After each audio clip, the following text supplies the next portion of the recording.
অর্ণব কিছুদিনের আগেই কাউন্সিলিং এবং ইত্যাদি প্রসেসটা শেষ হয়েছে, অর্ণব ফার্স্ট হয়েছে, কিন্তু তাকে করতে দিচ্ছে না। হুগলি জেলায় আছেন অর্ণব দাম, তিনি অনশনের কথা বলেছেন, জেল কর্তৃপক্ষকে অনশনের কথা বলেছেন, কিন্তু এটা তো সমাধান নয়, জটটা খুলতে হবে। তো ইতিহাস বিভাগ, বর্ধমান বিশ্ববিদ্যালয়ের ইতিহাস বিভাগের প্রধান সৈয়দ তানভীর নাসরিন, তার সঙ্গে সকালে কথা বলেছি। তিনি অত্যন্ত আন্তরিক এবং পজিটিভ। ইতিহাস বিভাগ অর্ণব দামকে পিএইচডি করানোর বিষয়ে আন্তরিক এবং পজিটিভ। অধ্যাপিকা সৈয়দ তানভীর নাসরিন তিনি পরিষ্কার বলেছেন, যা যা সাহায্য দরকার সেটা করা হবে। এদিকে আমাদের কাছে খবর, উপাচার্য তিনি অদ্ভুত অদ্ভুত প্রশ্ন করেছেন। কি করে উনি আসবেন, কি করে ক্লাস করবেন, ও তো বন্দী। এই নিয়ে কারা দপ্তরকে চিঠি পাঠিয়ে বসে আছে। এরপরে মাননীয় শিক্ষামন্ত্রী ব্রাত্য বসুর সঙ্গে কথা বলে তার দৃষ্টি আকর্ষণ করি। ব্রাত্য বসু সম্পূর্ণভাবে নৈতিক সমর্থন দিচ্ছেন কারাবন্দী অর্ণব দামের পিএইচডি যাতে হয়, কিন্তু বর্ধমান বিশ্ববিদ্যালয়ের রাজ্যপাল নিযুক্ত যিনি অস্থায়ী উপাচার্য রয়েছেন, তিনি গোটাটা বাধা তৈরি করে বসে আছেন। এরপরে যেহেতু কারা দপ্তর জড়িত, প্রথমে হুগলি জেলের অন্যতম জেলার আশিস বণিকের সঙ্গে কথা বলি, এরপর কারামন্ত্রী অখিল গিরির সঙ্গে কথা বলি। কারা দপ্তর পূর্ণ সহযোগিতার আশ্বাস দিচ্ছে। যদি প্রয়োজন হয়, যেহেতু অর্ণব এখন হুগলি জেলে রয়েছেন, বর্ধমান বিশ্ববিদ্যালয়ে পড়ার ব্যাপার, প্রয়োজনে হুগলি জেল থেকে তাকে বর্ধমান জেলে ট্রান্সফার করা হবে, ওখানেই থাকবেন, ওখান থেকে বর্ধমান বিশ্ববিদ্যালয়ের সঙ্গে যোগাযোগ রাখবেন। কারা দপ্তরের কাছে উপাচার্য যা চিঠি পাঠিয়েছে, কারামন্ত্রী মাননীয় অখিল গিরি তিনি আশ্বাস দিয়েছেন, তিনি 2-3 দিনের মধ্যেই একটা ইতিবাচক উত্তর কারা দপ্তরের তরফ থেকে পাঠিয়ে দেওয়া হবে বিশ্ববিদ্যালয়ে। কিন্তু বিশ্ববিদ্যালয়গুলো অকারণে করছেন, কারণ ইতিহাস বিভাগ বলছে কিছু ক্ষেত্রে উনি এসে কাজ করতে পারেন, কিছু ক্ষেত্রে আজকের দিনে অনলাইনে হয়, সেটা জেল অফিসে যদি 1 ঘন্টার জন্য তাকে অনলাইনে যখন ক্লাস বা গাইডেন্সের কোনো প্রয়োজন হবে, সেটা বাকিরা করে দিতে পারে। ফলে আমরা চাই এই উপাচার্য এত সংকীর্ণ মনা, চক্রান্তমূলক, নেতিবাচক মানসিকতা না দেখিয়ে অবিলম্বে অর্ণব দামকে এই পিএইচডি করতে দেয়া হোক। আমি অর্ণব দামকে চিনি, আমার বন্দী জীবনে আমি তাকে সেল ওয়ার্ডে প্রতিবেশী হিসাবে পেয়েছি। আমরা যে কজন একটু পড়াশোনার মধ্যে থেকে সময় কাটাতে চাইতাম, অর্ণব তাদের মধ্যে অন্যতম। তার থেকে বড় কথা, অর্ণব একজন মেধাবী পড়ুয়া, যে জেলের মধ্যে থেকেও বিভিন্ন পরীক্ষা দিয়ে সে উচ্চশিক্ষায় বাড়তে চাইছিল। ফলে আমি খুব কাছ থেকে দেখেছি ওর মেধা, ওর ইচ্ছা, ওর লড়াই। মাঝখানে জামিনে মুক্ত ছিল, একদিন দেখা হয়েছিল, তখনও এইসব কথা হয়েছে। কিন্তু সে যদি এতখানি নিজেকে যোগ্য প্রমাণ দেওয়ার পরেও তাকে যদি উপাচার্য এটা করতে না দেন, তাহলে কিন্তু এটা অন্যায় কাজ হবে। ফলে সকলের বক্তব্য, আমি মাননীয় শিক্ষামন্ত্রী, মাননীয় কারামন্ত্রী, হুগলি জেল কর্তৃপক্ষ, বর্ধমানের ইতিহাস বিভাগ বিশ্ববিদ্যালয়ের, তাদের প্রত্যেককে আন্তরিক ধন্যবাদ দিচ্ছি। তারা কিন্তু একে সহযোগিতা করছেন। কবে কোন ঘটনা ঘটে গেছে, মাওবাদী রাজনীতি করতে গিয়ে চলে গেছিল, তারপরে দীর্ঘ কয়েক বছর জেলে কাটাচ্ছে, তার মধ্যে দাঁড়িয়ে পড়াশোনা করে পিএইচডি অবধি পৌঁছেছে। এখন বলছে আসবে যাবে কিভাবে, বন্দিত। আরে পুলিশ নিয়ে যাবে, কোর্টে নিয়ে যায় কিভাবে, কোর্টে নিয়ে যায় কিভাবে, নিয়ে যাবে। আইনে আছে যেখানে, সেখানে উপাচার্যর এত কিসের চিন্তা। আমি ধন্যবাদ দিচ্ছি শিক্ষামন্ত্রীকে, নৈতিক সমর্থন, এবং কারামন্ত্রীকে, তিনি আশ্বাস দিয়েছেন 2-3 দিনের মধ্যে এর ক্লিয়ারেন্স যা যা দরকার সেগুলো পাঠিয়ে দেবে। কিন্তু স্ট্রংলি দাবি করছি, আমি ধন্যবাদ দেব তৃণমূল কংগ্রেসের অধ্যাপক সংগঠনকে, মণিশঙ্কর মণ্ডল এবং তার সহকর্মীরা।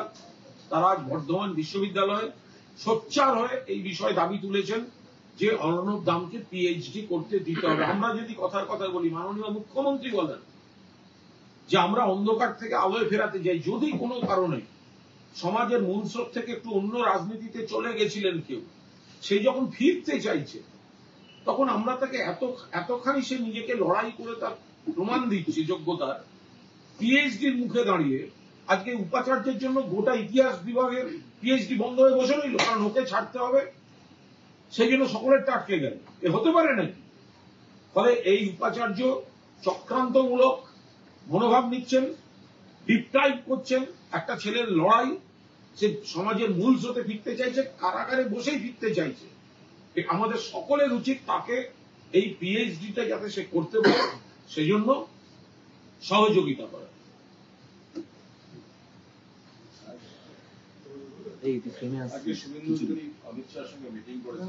দেখুন, বিরোধী দলনেতা কেন্দ্রীয় স্বরাষ্ট্রমন্ত্রীর সঙ্গে মিটিং করেছেন, ওরা একই দলের, সেটা হতেই পারে, এটা স্বাভাবিক ব্যাপার। কিন্তু আমাদের কাছে যেটা সূত্রের খবর সেটা হচ্ছে যে বাইরে যেগুলো বলা হচ্ছে যে বাংলার বিষয় নিয়ে নালিশ বা অমুক, এগুলো একটি ঘটনাও ঘটেনি। যেগুলো বাইরে বলা হচ্ছে সেগুলোর কোনো ঘটনা ঘটেনি। কেন বাংলায় বিজেপি ডুবেছে তার জন্য কৈফিয়ত চাওয়া, বিজেপির এই গোষ্ঠীবাজি, বিজেপির সংগঠনহীনতা, এগুলো নিয়ে তাদের কৈফিয়ত চাওয়া, এই ধরনের কাজকর্মগুলো ঘটেছে।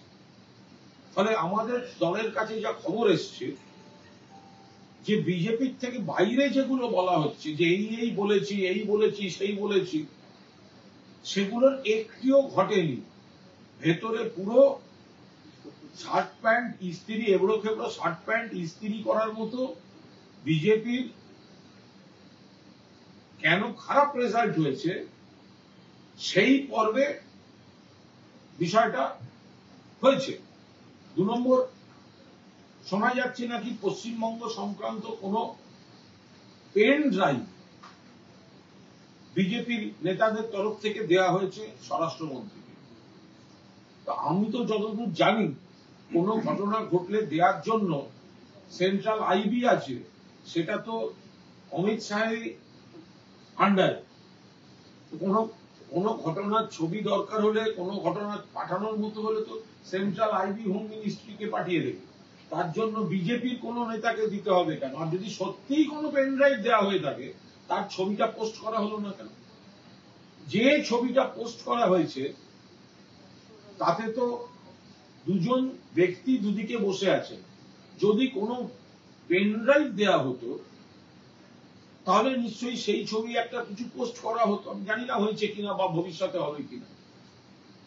আমরা শুধু আমাদের কাছে এটুকুই খবর যে আজকের বৈঠকটা হচ্ছে, যেটুকু সৌজন্য অথবা আমরা বলতে পারবেন, তাতে বাংলার অন্য কোনো ঘটনা নিয়ে কথা হয়নি। বাংলায় বিজেপির বিপর্যয় কেন হয়েছে, এবং সেখানে এর আগে দিলীপ বাবু গিয়ে একজনের বিরুদ্ধে বলে এসছেন, আজকে একজন গিয়ে আবার দিলীপ বাবুদের বিরুদ্ধে বলে এসছেন।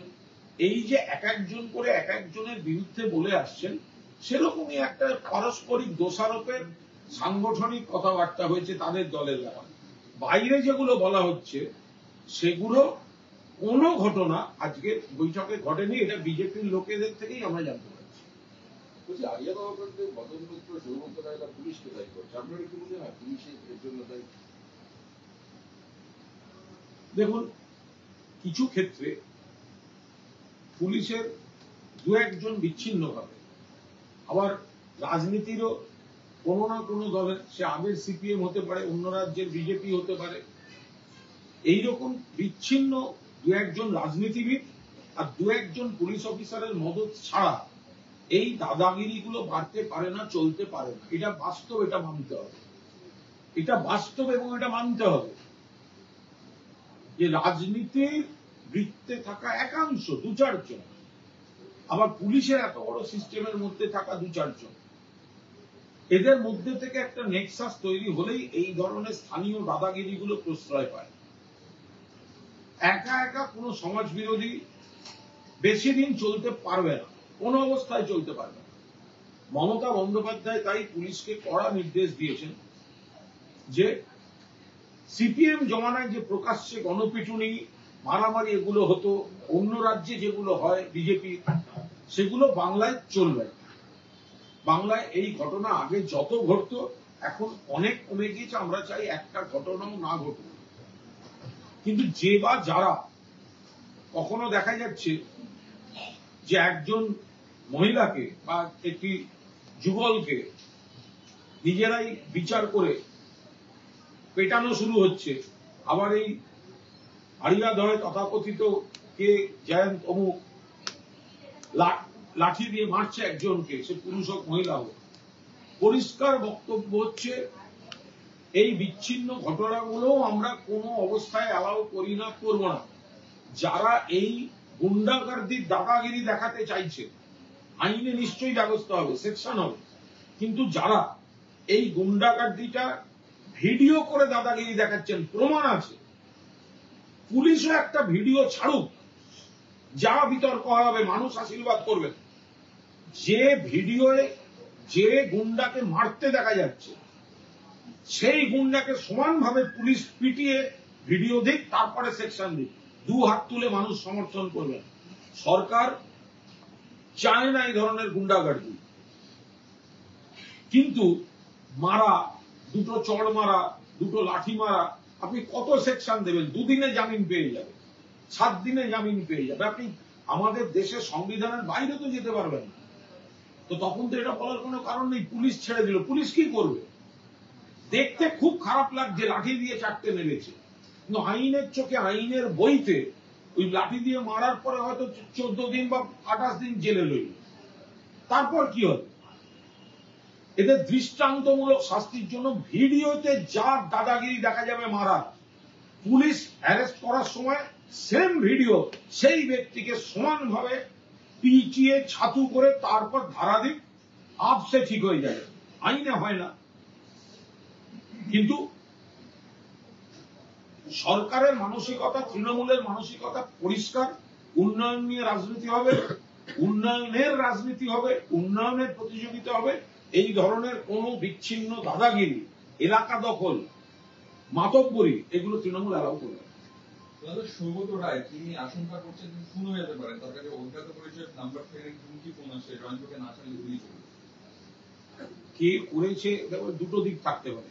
একটা হচ্ছে কোন দুষ্টু লোক, পাজি বজ্জা, তাদের কোন র্যাকেটের কেউ করেছে। আবার কেউ হয়তো জানে এই সময় এইসব করলে নানা ধরনের খবর তৈরি হবে, অমুক হবে, তমুক হবে, কে করে দিয়েছে। এগুলো যতক্ষণ না, আর সৌগত রায় কি ধরে রেখেছেন নাকি? সৌগত রায়কে হুমকি দিয়ে কি হবে? ফলে এটা কারা করেছে, কি করেছে না জানলে এর কোন উত্তর হয়।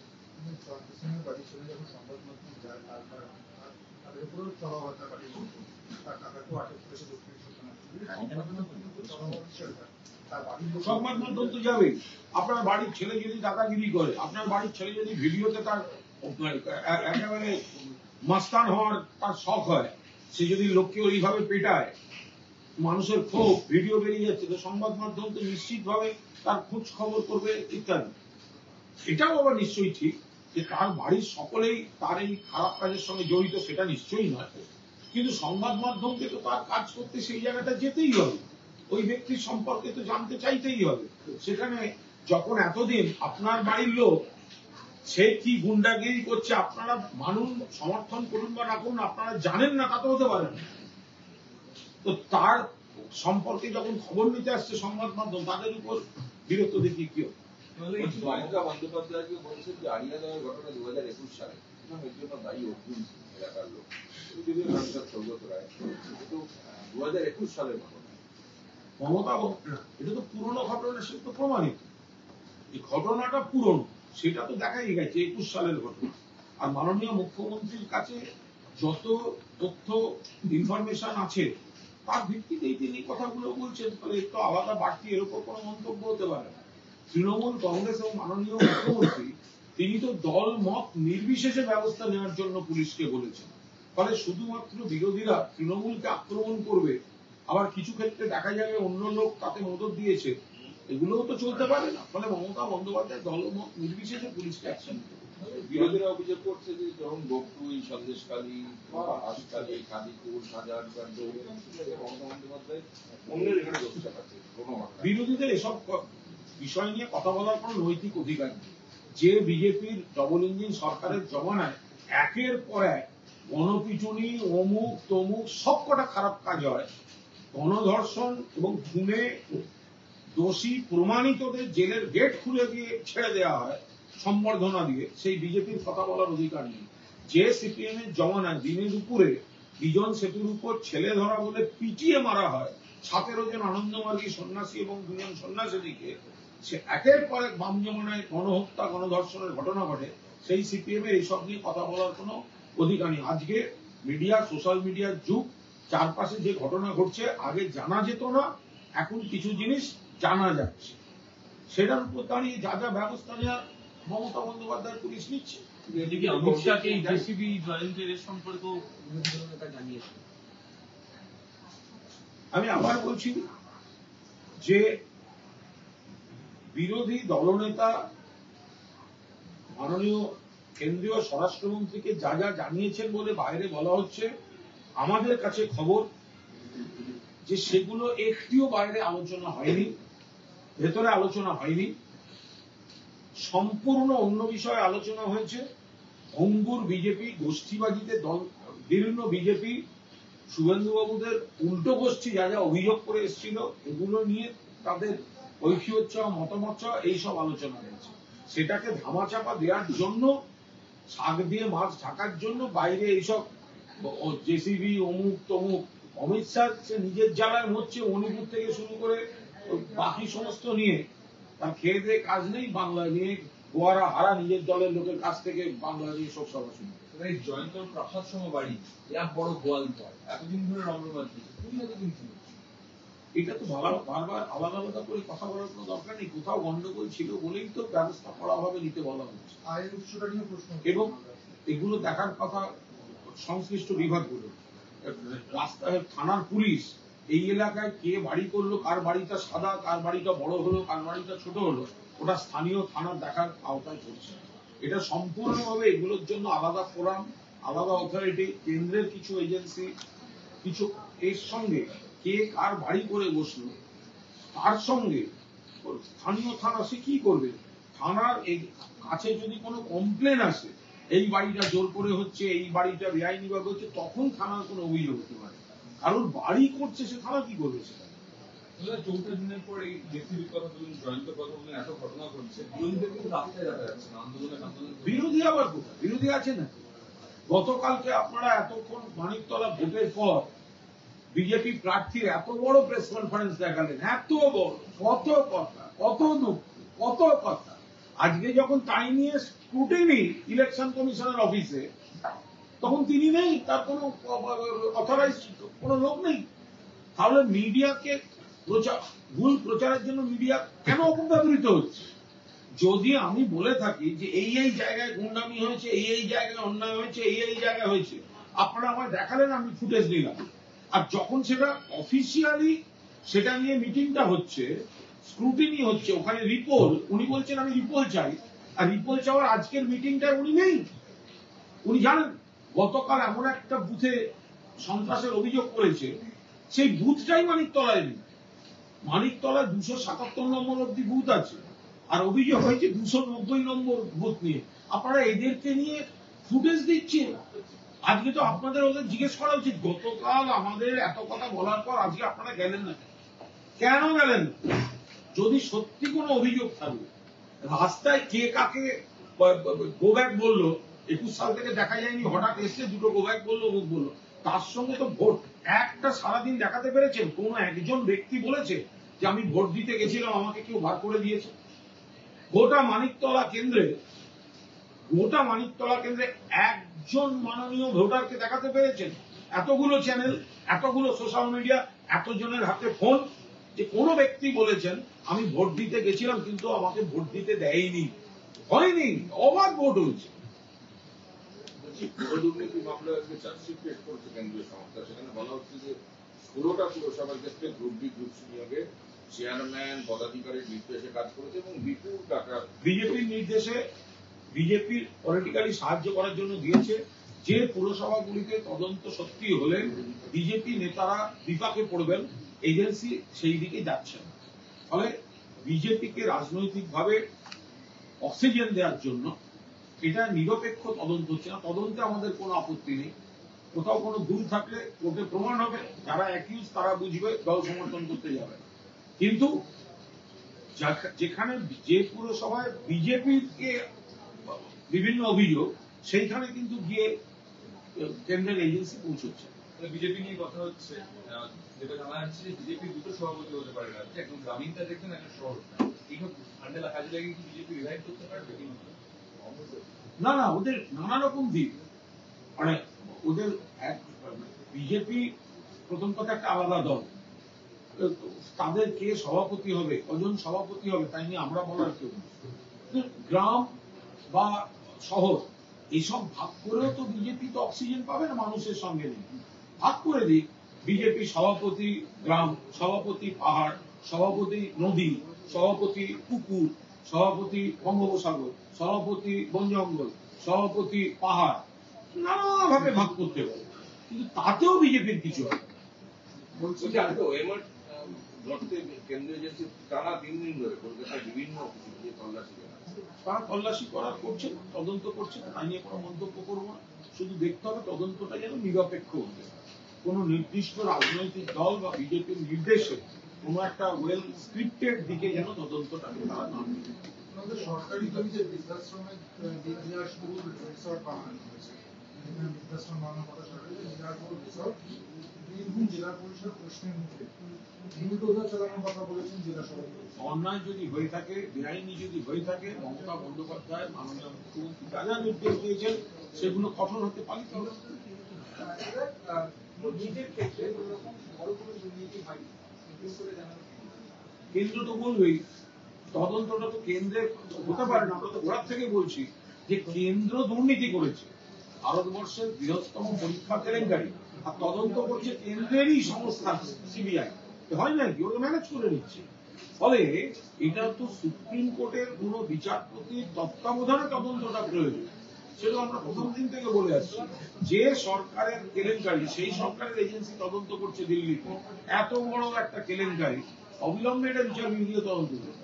আমাদের মালদার তৃণমূল নেতার দালালির অভিযোগ আপনার না পেয়ে বিএড কলেজে কেটে তারা 1975 থেকে দখল এগুলো মাঝে মাঝে এরকম একটা হুজুগে নানা ধরনের বিষয়, নানা ধরনের অন্য কারণের ঘটনাগুলোকে একটা রং চড়িয়ে একটা জায়গায় আবার সরলীকরণের চেষ্টা হয়। আসল সত্যগুলো খোঁজ নিলেই বেরিয়ে যাবে যে এতক্ষণে কিছু নেই। যদি কোথাও কোনো ভুল থাকে পুলিশ ব্যবস্থা নেবে, কিন্তু অনেকে যার যার ব্যক্তিগত সমীকরণ, ব্যক্তিগত রাগারাগি, অন্য ইস্যু রাগারাগি, সেগুলো সবাই দিকে এখন ঘুরিয়ে চালিয়ে। মালদারই বলছেন, মালদা এক কিশোরী অভিযোগ করছেন পঞ্চায়েত সহায়ক তার কাছে টাকা দিয়েছেন, আমাদেরকে কন্যাশ্রী টাকা দেওয়ার ব্যবস্থা।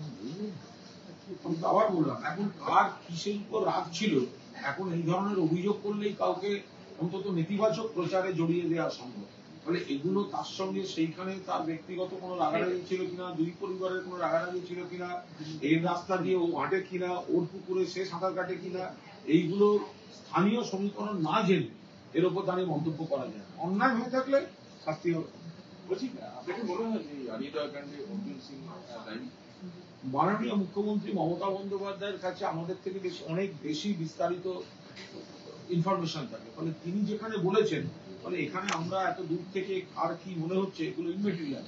মমতা বন্দ্যোপাধ্যায় বলেছেন মানে নির্দিষ্ট তথ্যের ভিত্তিতে বলেছেন। অর্জুন সিং এর দল অবশ্য বলছে যে এই একের পর এক ভিডিও করেছে, তৃণমূলের দুটো গোষ্ঠী এক গোষ্ঠীকে ঠেকাতে এই ভিডিওগুলো পর্ব বার করছে। যে ঘটনাই ঘটে থাকুক, খারাপ হলে শাস্তি ব্যবস্থা, বাকি তদন্ত, এগুলো তো তৃণমূল একমাত্র দল যে চিৎকার করে প্রকাশ্যে বলে। সিপিএম এর মতো নয় যে তাদেরকে নাম ভাড়িয়ে মন্ত্রিসভায় রেখে দেবে। সাইবাড়ির গণহত্যা থেকে, বিজন সেতুর হত্যাকাণ্ড থেকে, ডিসি পোর্ট বিনোদ মেহতাকে কুপিয়ে খুন, জ্বালিয়ে খুন, এরা সব মন্ত্রিসভায় ছিল। এদের অ্যাকিউজরা বামফ্রন্টের সিপিএম এর মন্ত্রিসভায় ছিল। বিজেপির কেন্দ্রীয় মন্ত্রীর ছেলে কৃষক আন্দোলনে গাড়ি জিপ তুলে দেয়, সাক্ষী মালিকদের সোনার মেয়েদের শ্লীলতাহানি করে নরেন্দ্র মোদীদের পাশে বসে থাকে। তৃণমূল একমাত্র দল, মমতা বন্দ্যোপাধ্যায়ের দল, যেখানে মমতা বন্দ্যোপাধ্যায়, অভিষেক বন্দ্যোপাধ্যায় কড়া ব্যবস্থা নেওয়ার কথা বলেছে। ইন্টারেস্টিং বিষয়, এই কলকাতায় গত 6 মাসে ফ্ল্যাটের দাম প্রায় 6% বেড়ে গেছে। কলকাতা ডেভেলপ হচ্ছে, এই জন্য বেড়ে যাচ্ছে। বিরোধীরা অবশ্য বলছে যে ক্লাব কাটমানিতে, নেতাকে কাটমানিতে ফ্ল্যাটের দাম দিয়ে বেড়ে যাচ্ছে। ভালো যদি উন্নতি হয়, যদি ভালো চাহিদা বাড়ে, যদি মানুষের হাতে ক্রয় ক্ষমতা বাড়ে, এটা তো ইতিবাচক অর্থনৈতিক স্রোতের লক্ষণ। এখানে এই নেতিবাচক কথাটা আসবে কেন? এটা তো এক ইতিবাচক। ফ্ল্যাটের দাম পড়ে যাওয়া, ফ্ল্যাটের মানে এগুলো তো হলে বুঝতে হবে যে এখানে চাহিদা কমে যাচ্ছে বা মানুষের কেনার পয়সা নেই। সেখানে যদি দাম বাড়ে সে তো ভালো কথা। মন্ত্রী সিদ্দিকুল্লাহ চৌধুরী বলছেন যে 21শে জুলাই আসার জন্য তিনি বাস পাচ্ছেন না, বেছে বেছে নেতা ঘনিষ্ঠরা সব বাস নিয়ে চলে যাচ্ছে। উনিও অত্যন্ত সক্রিয় মন্ত্রী, ফলে ওনার নিশ্চয়ই কোনো অসুবিধা হবে না, এর বাইরে বলতে হবে।